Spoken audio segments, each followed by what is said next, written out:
Good afternoon, everybody. Uneducated Economist here. So, lumber futures are tanking, and this is not a surprise when you have the builder sentiment coming out, and that's in the toilet as well. Of course, it has been for the last year, and it's probably going to continue to be that way for the foreseeable future, at least until the Federal Reserve reverses their Fed funds rates as far as the lifting and move back into a more accommodating position. Now, that isn't anywhere near the short-term view of anybody out there.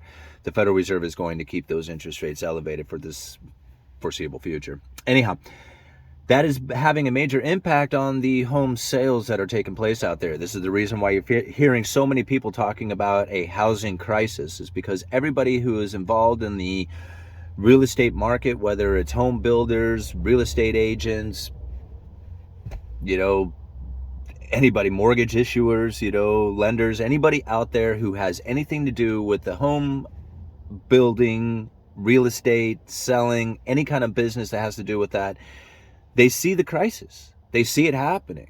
There's nothing taking place. There's no sales taking place. There's nothing building. There's like all the tragic things that you would expect to see is happening for these people. The only thing that hasn't really happened yet is the prices coming down significantly. Now, there are some areas in which the prices have come down, and they probably will continue to come down. But as far as that significant across the board major crashing in housing prices, we haven't seen it yet. And still in a lot of areas, the prices are still going up. And that is really surprising for a lot of people when they think about how the interest rates rising was going to crash the housing prices, right? That was the idea. Interest rates go up, house prices come down, plain and simple, right? But that doesn't seem to be the case. And when the Federal Reserve is lifting their interest rates, it doesn't necessarily have the mortgages working at the same pace as far as the lifting that the Fed funds rates are working at. So as the Fed is lifting the Fed funds rate, the mortgage rates aren't necessarily working up at the same pace that the Fed funds rates are. So a lot of people are questioning what's going on there. Like, how come the interest rates don't continue to rise but have gone stagnant, and in a lot of cases have actually gone down on mortgages?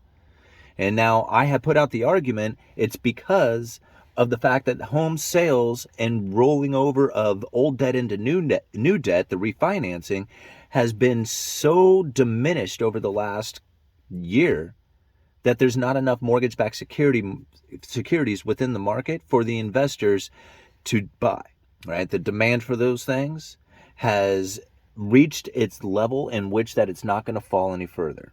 Does that make sense? Like,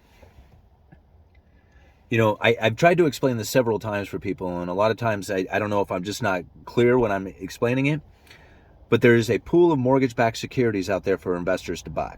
If that pool of mortgage-backed securities diminishes, the investors who are buying into that market will eventually see that those prices are falling, and that'll be their position to get in.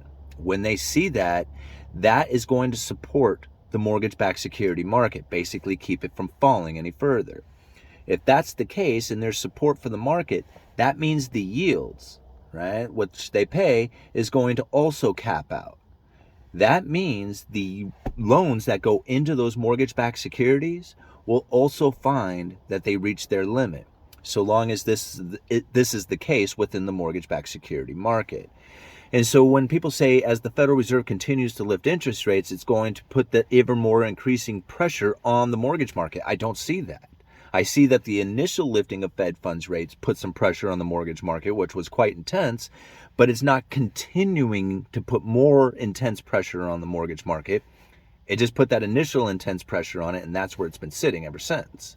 And that's what I feel is going to continue going into the future, so long as the home sales are as low as they are, along with the refinancing.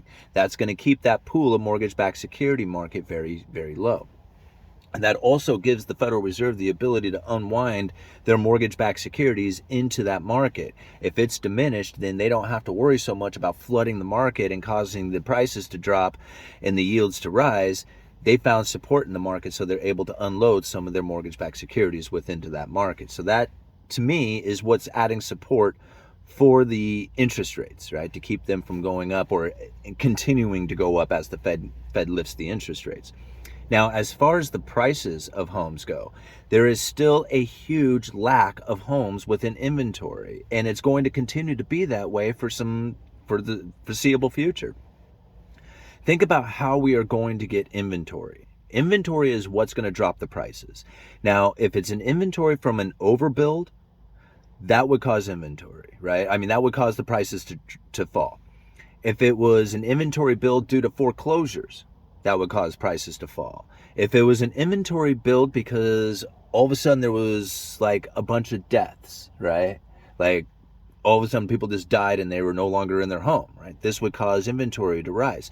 But these would be the reasons, the main reasons that you would see inventory level rise on housing. You're not going to see it from people just randomly selling their homes. Even if they are put into a position in which it's difficult for them to make their payments, they're probably still going to end up being in their homes or trying to stay in their homes. So it's going to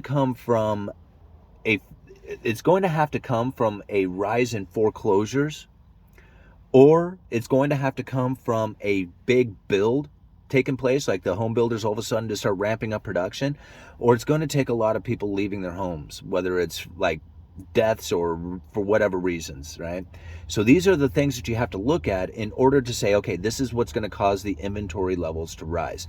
Now, the last thing that people are going to do is just abandon their home. Like they're just going to walk out of it saying, hey, I can't afford this thing anymore, like they did back in the great financial crisis when the prices went underwater. And the reasons why they're not going to do it this time is because because of the lack of inventory that is out there, it's caused the rents to be so extreme that if you were to just walk away from your home, you're not going to be able to find a place to rent that's as cheap as what you can buy a house for right now. At least that's the case for a lot of people. I know it is for me in my area. I was just looking at a single bedroom apartment for $1,850 a month.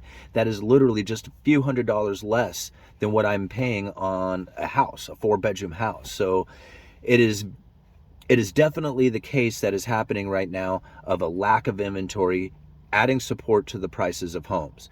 And so now think about this again.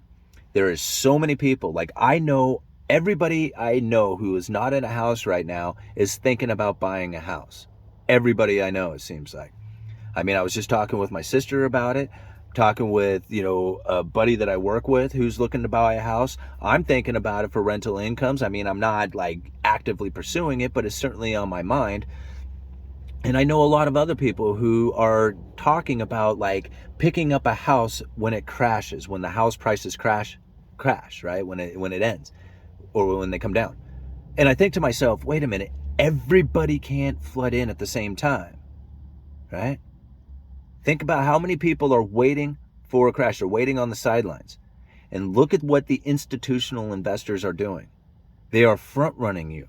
They are buying up 5,000 houses at a time, getting discounts and having the builders offer other incentives for them to pick up these homes before they are sold individually to an individual person.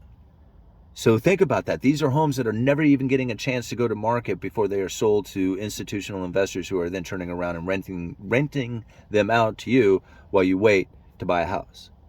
I mean, this is what's going on. I mean, I'm not trying to give the strategy. If you want to wait, that's cool.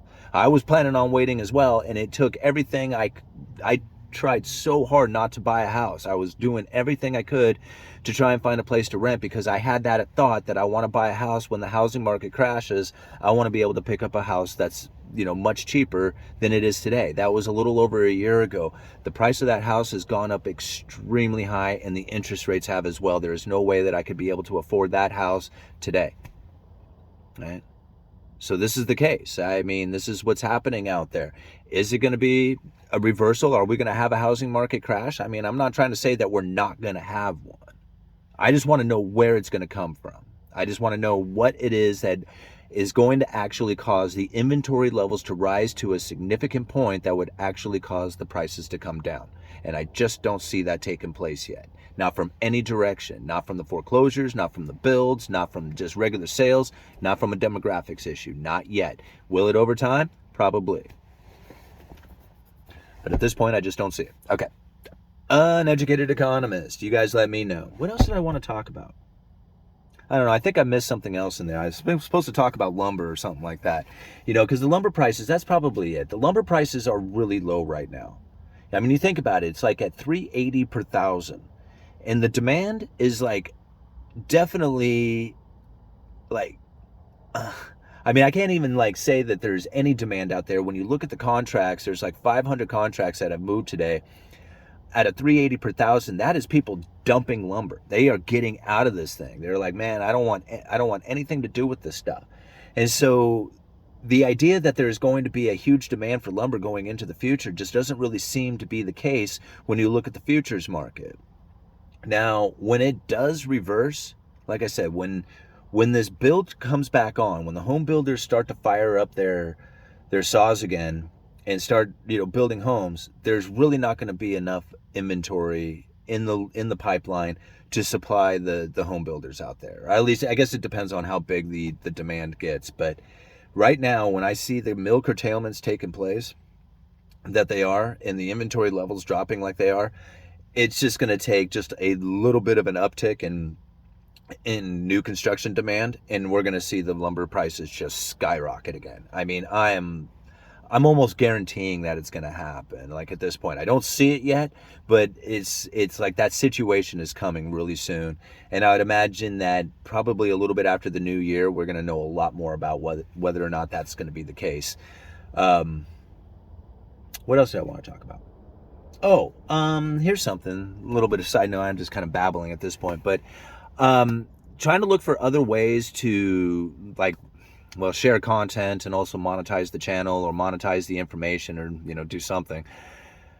Somebody had suggested that I do Twitter Spaces. And so Twitter Spaces, it's like, it's kind of almost like a radio station. It's just audio, but you can tune in and you can get a lot of listeners to tune into it. And then you can have other speakers. So you can have like guests come on, but it's almost like having like a live podcast going through Twitter, and it's called Spaces. But anyway, the neat thing about it is that I can say fire this thing up in the morning and maybe go through some of the articles that I have been researching and reading and just kind of talk about some of those as I research for what video it is that I'm going to be putting out that day. So I thought that would be kind of fun to just kind of, give you something to listen to while you're getting ready in the morning. You can hear me babble on about the different articles that I'm reading. So I'm going to give that a shot. Look for the links on my social media. I'll probably put a link to it, here on the community page for the channel and then all the rest of the social medias. So you can find the links to it there. And I'm going to do a couple of practice runs just to get a feel for it, just to know what that's like. And then if it's popular enough, then we'll monetize it and see how it goes. Uneducated Economist. You guys let me know.